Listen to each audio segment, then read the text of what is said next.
दिशा के एहसास। मर्यादा पुरुषोत्तम श्री राम। जय श्री राम। जब छाया हुआ था चारों ओर अधर्म, अन्याय और असत्य का अंधकार। जब छाया हुआ था चारों ओर अधर्म, अन्याय और असत्य का अंधकार, तब अयोध्या की पावन नगरी में अवतरित हुआ एक अलौकिक दिव्य प्रकाश। अधर्म को पराजित करने और धर्म की रक्षा करने हेतु प्राकट्य हुआ प्रभु श्री राम का। प्रभु श्री राम अद्वितीय त्रिवेणी संगम है।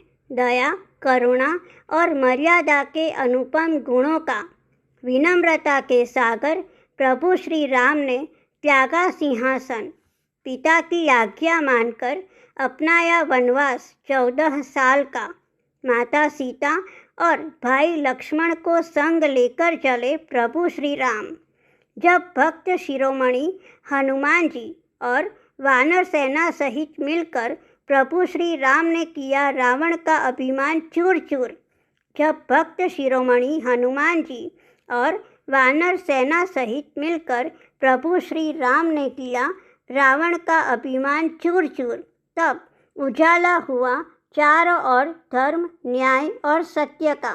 तब उजाला हुआ चारों ओर धर्म, न्याय और सत्य का। आप सभी को रामनवमी की हार्दिक शुभकामनाएं। जय श्री राम। दिशा, लाइक, शेयर एंड सब्सक्राइब। धन्यवाद।